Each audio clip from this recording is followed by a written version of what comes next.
আজ একটি ছোট ঘরের কাম করলাম। সকলে ভিডিওটি দেখেন।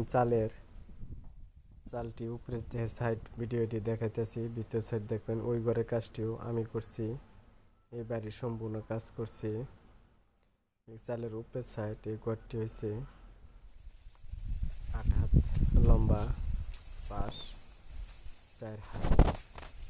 বাথরুম আর গোসলখানার জন্য এই চালটি করা হয়েছে।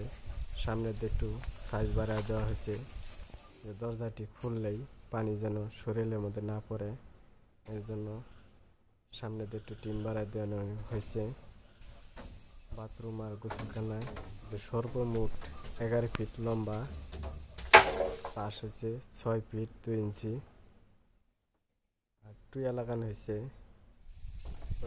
চ্যাপটা চালা সাইজ বাড়ানি দেওয়া হয়েছে দরজার সামনে, যেন দরজাটা খুলতে শরীরের মধ্যে না পানি পড়ে। চালের ফিনিশিংটি কীরকম আছে সকলে জানাবেন, দেখবেন ভিডিওটি শেষ পর্যন্ত। আসসালামু আলাইকুম।